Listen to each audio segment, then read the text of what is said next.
नमस्कार विद्यार्थी मित्रांनो. मागच्या काही व्हिडिओमध्ये आपण व्हर्ब हा चॅप्टर बघितला होता.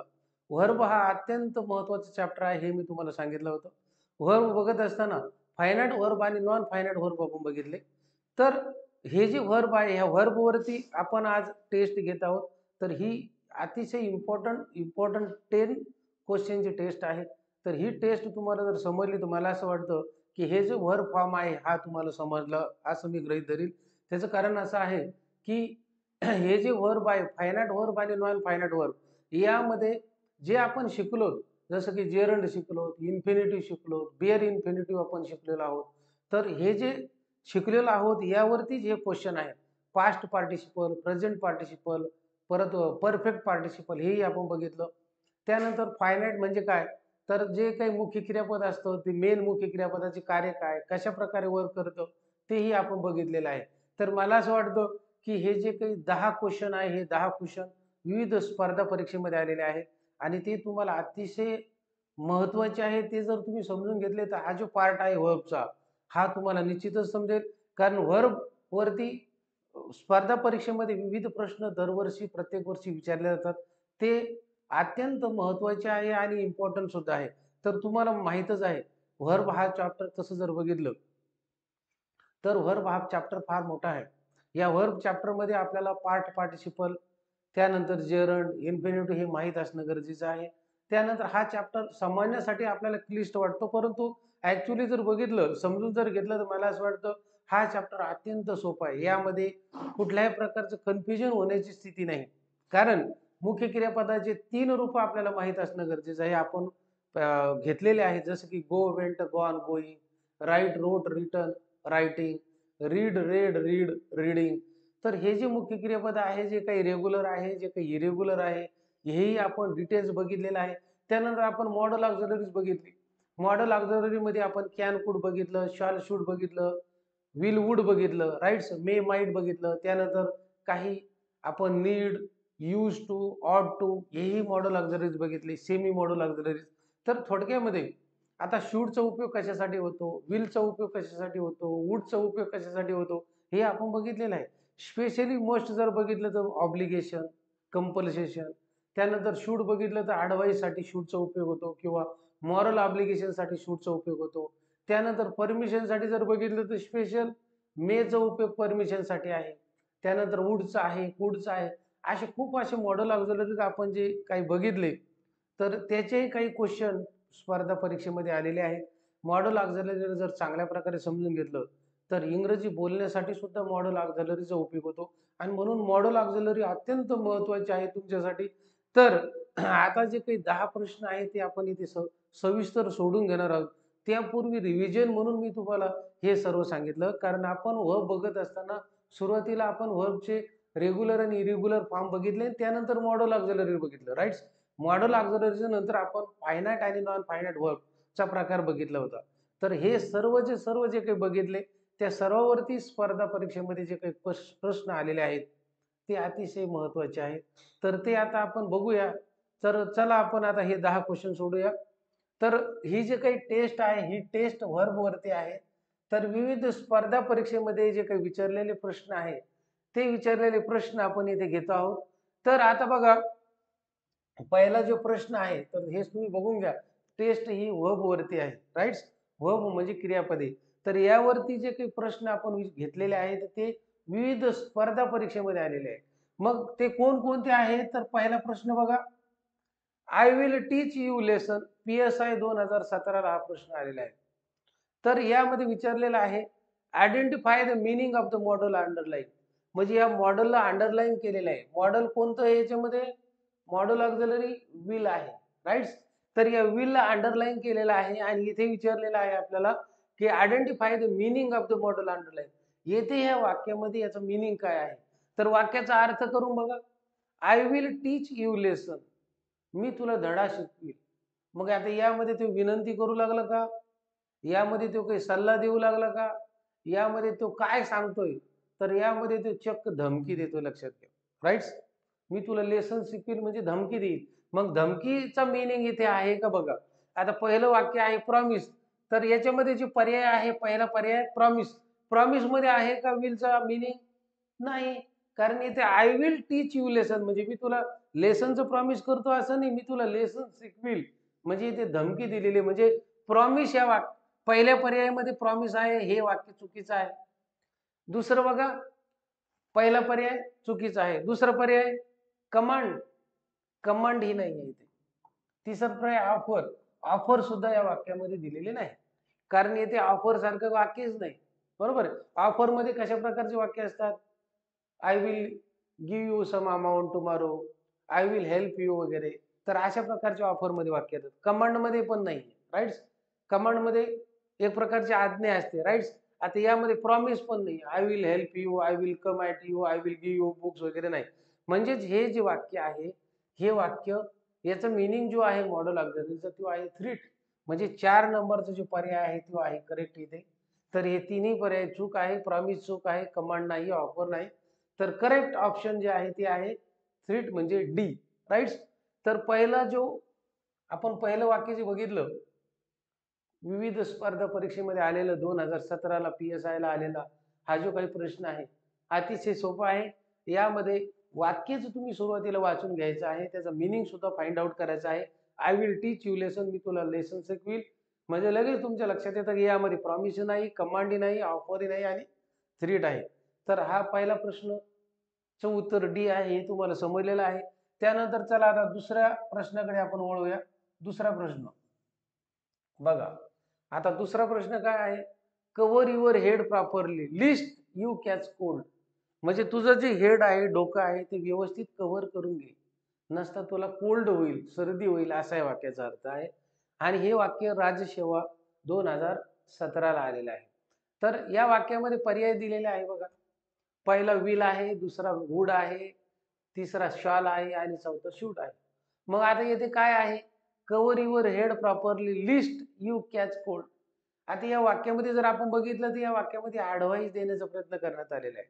म्हणजे तुझं जे डोकं आहे ते कव्हर करून घे, नसता तुला सर्दी होईल. लेस्ट you should you should catch cold म्हणजे ते सल्ला दिलेला आहे. आणि पीस ऑफ ॲडव्हाइस हे शुड या मॉडल ऑक्झिलरीने दाखवले जातं. आपण शुड या वाक्याचा शुड या मॉडल ऑक्झिलरी शिकवत असताना आपण बघितलेलं आहे की शूडचे जे डिफरंट उपयोग आहेत तर त्यापैकी एक शूड म्हणजे अ पीस ऑफ ॲडव्हाइस किंवा मॉरल ऑब्लिगेशन, नैतिकता, राईट्स. तर त्यासाठी या शूडचा उपयोग होतो. आणि येथे या वाक्याला अनुसरून इथे सल्ला देण्याचं वर्क आहे. तर मग वाक्यामध्ये विल येथे नाही, वूड पण नाही, शॉल तर नाहीच नाही. शूड हा जो पर्याय आहे म्हणजे डी पर्याय जो आहे येथे शूड हे अप्रोप्रिएट आहे. मग वाक्याचा अर्थ बघा, cover your head properly list you should catch cold. कळालं तुम्हाला? तर थोडक्यामध्ये करेक्ट ऑप्शन जे आहे ते आहे डी. म्हणजे 2 नंबरचं जे वाक्य आहे त्याचा सुरुवातीला वाचून घ्या, त्याचा अर्थ फाइंड आउट करा. Cover your head properly lest you should catch the cold, right? त्यानंतर 3 नंबरचं वाक्य बघा. 3 नंबरचं वाक्य फार सोपं आहे, तुम्ही समजून घेण्याचा प्रयत्न करा. 3 नंबरचं वाक्य काय आहे बघा. What does the underline modal in the sentence below suggest. म्हणजे what does the underline modal in the sentence below suggest. हे जे काही अंडरलाईन केलेलं मॉडेल आहे हे काय सजेस्ट करतं किंवा यावरून आपण काय फाइंड आउट करू शकतो? ही परमिशन आहे का किंवा रिक्वेस्ट आहे का किंवा शक्यता आहे का? व्हॉट इज दॅट असं सांगितलेलं आहे. हा प्रश्न क्लर्क 2014 ला आलेला आहे. अतिशय सोपा आहे. प्रश्न वाचून घ्या, त्याचं मीनिंग लक्षात घ्या आणि त्यानंतर ऑप्शनकडे जा. तर वाक्य बघा, you can hurt yourself. You can hurt yourself. तुम्ही तुमच्या स्वतःला इजा करू शकाल. तुम्ही तुमच्या स्वतःला हर्ट करू शकता, राईट? तर या वाक्याचा अर्थ काय? ॲबिलिटी आहे का? तर ॲबिलिटीमध्ये जे आहे ती पात्र यामध्ये तसं काही अर्थ लागत नाही. त्यानंतर दुसरं जर बघितलं प्रोबॅबिलिटी शक्यता, तिसरं सर्टनिटी आणि चौथं परमिशन. तर परमिशन तर या वाक्यामध्ये नाहीच. सर्टनिटी सुद्धा खात्री या वाक्यामध्ये देता येत नाही.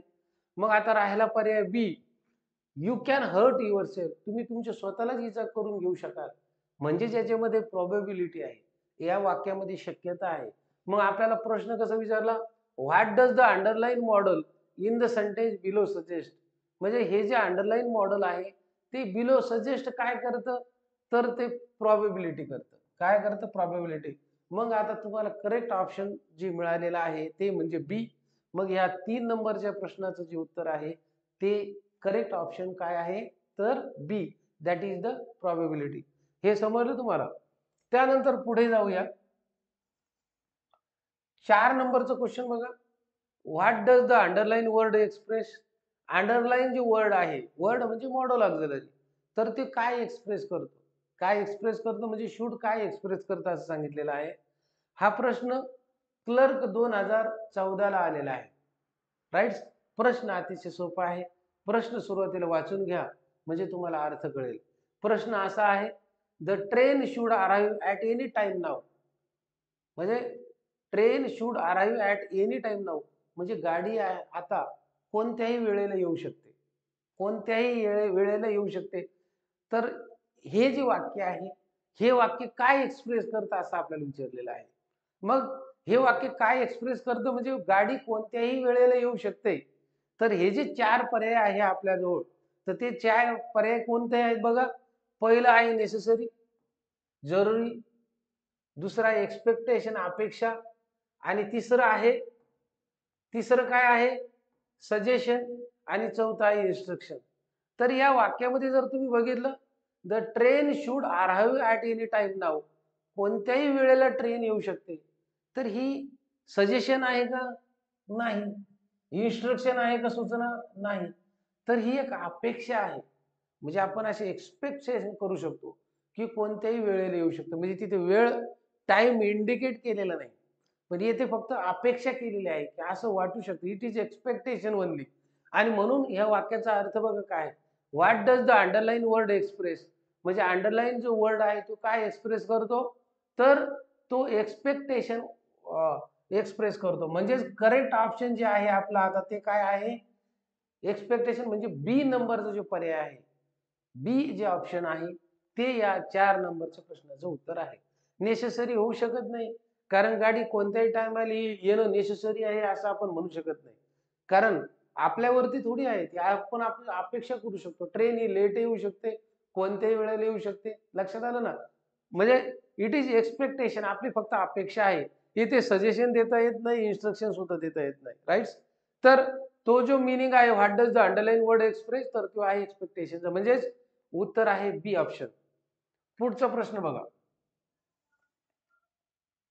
पुढचा जो प्रश्न आहे तो आहे use correct verb of complete the given sentence. Correct verb आपल्याला इथे द्यायचा आहे या कंप्लीट सेंटेन्स मध्ये. Use correct verb of complete the given sentence. तर हा प्रश्न जो आहे PSI 1986 ला आलेला आहे. या प्रश्नामध्ये आपल्याला एक मॉडेल ऑक्झिलरीचा यूज करायचा आहे. करेक्ट व्हर्ब आपल्याला द्यायचा आहे. तर एकदा प्रश्न वाचून घ्या. He dash have gone abroad month back. बघा, he dash have gone abroad month back. वाक्य जर बघितलं तर पास्ट पार्टिसिपलचं वाक्य आहे. म्हणजे पास्ट टेन्स मध्ये वाक्य आहे.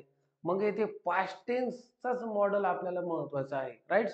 ही मेचा उपयोग येथे करू. तो 1 महिन्यापूर्वी, बघा 1 महिन्या पाठीमागे अब्रोडला गेलेला असण्याची शक्यता आहे, असा या वाक्याचा अर्थ आहे. मिनिमम पॉसिबिलिटी इथे दाखवलेली आहे. राईट? तर येथे मेचा उपयोग होणार नाही कारण हे पास्ट टेन्स मध्ये वाक्य आहे. इजचा उपयोग होणार नाही, शॉलचा उपयोग होणार नाही, तर येथे माइटचा उपयोग होईल. तर he might have gone abroad a month back. 1 महिन्यापूर्वी तो कुठे गेलेला असावा? अब्रोडला गेलेला असावा किंवा जाण्याची शक्यता. It is a minimum possibility दाखवलेली आहे याच्यामध्ये. आणि हे पास्ट टेन्स वाक्य असल्यामुळे यामध्ये माइटचा उपयोग होतो. माइट या मॉडेल ऑक्झिलरीचा उपयोग होतो. कारण येथे मेचा उपयोग होत नाही. मे साठी प्रेझेंट टेन्स सेंटेन्स पाहिजे. इज तर नाही आणि शॉल सुद्धा येथे नाही. तर थोडक्यामध्ये करेक्ट ऑप्शन जे आहे ते आहे माइट, म्हणजेच ऑप्शन नंबर बी. राईट? तर 5 नंबरच्या प्रश्नाचं उत्तर काय आहे? बी. उत्तर आहे माइट. पुढे बघा. 6 नंबरचा क्वेश्चन बघा. या 6 नंबरच्या क्वेश्चन मध्ये आपण फायनाइट नॉन फायनाइट वर बघितले होते. त्यावरती क्वेश्चन आहे, to die is better than to surrender.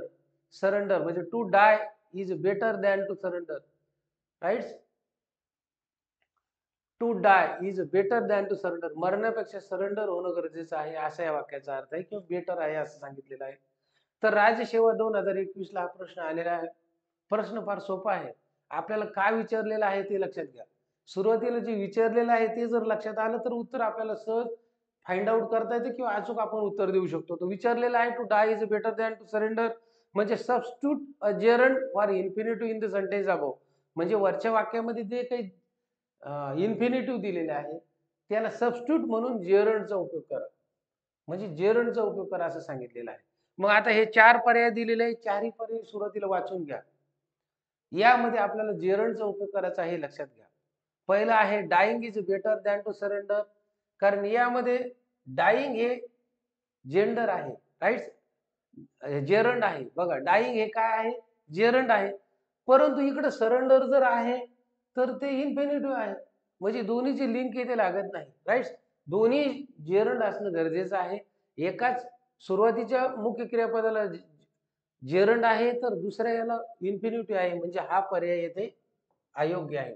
दुसरं to die is better than surrendering, याच्यामध्ये जर बघितलं बी पर्यायामध्ये बघा टू डाय हे काय आहे, इन्फिनिटिव्ह आहे, आणि बेटर दॅन सरेंडरिंग हे काय आहे, इन्फिनिटिव्ह आहे. इन्फिनिटिव्ह आहे का, जेरंड आहे, राईट. म्हणजे सुरुवातीला टू डाय हे इन्फिनिटिव्ह आणि नंतरचं जेरंड, म्हणजे दोन्ही जेरंड नाही, म्हणजे हेही वाक्य चुकीचं आहे. त्यानंतर आता तिसरा पर्याय बघा, dying is better than surrendering, दोन्ही ठिकाणी जेरंड आहे. इथे आयएनजी आहे, इथेही जेरंड आहे, सरेंडरिंग येथेही जेरंड आहे, म्हणजे हे वाक्य करेक्ट आहे, राईट. आणि dying and surrendering are better हे दोन्ही बरोबर होते, परंतु हे आर बेटर इकडे ठेवलेलं असल्यामुळे हे चुकीचं आहे.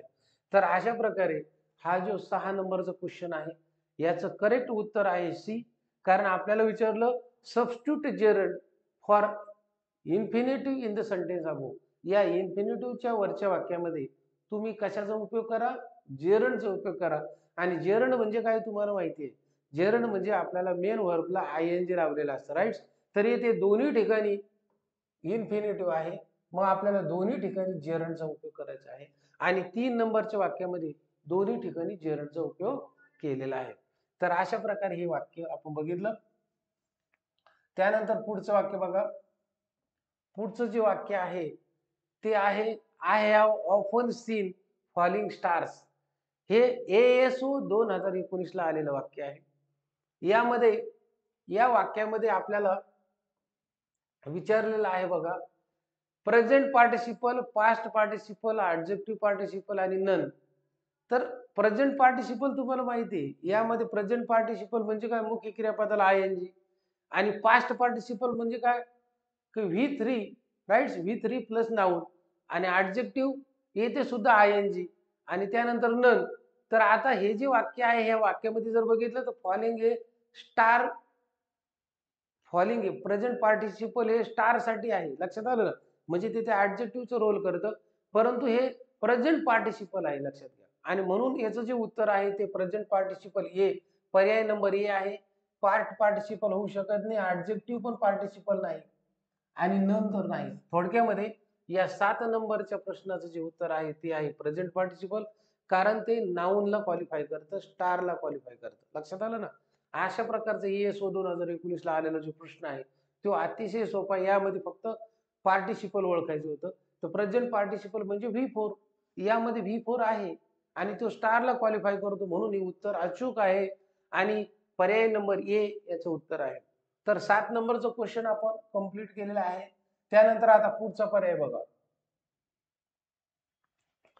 पुढचा प्रश्न, to err is human, combine B 2018 ला हा प्रश्न आलेला आहे. प्रश्न अतिशय सोपा आहे, प्रश्न वाचून घ्या. वाचल्याच्या नंतर तुमच्या लक्षात येईल काय विचारलेलं आहे आपल्याला 8 नंबरच्या क्वेश्चन मध्ये.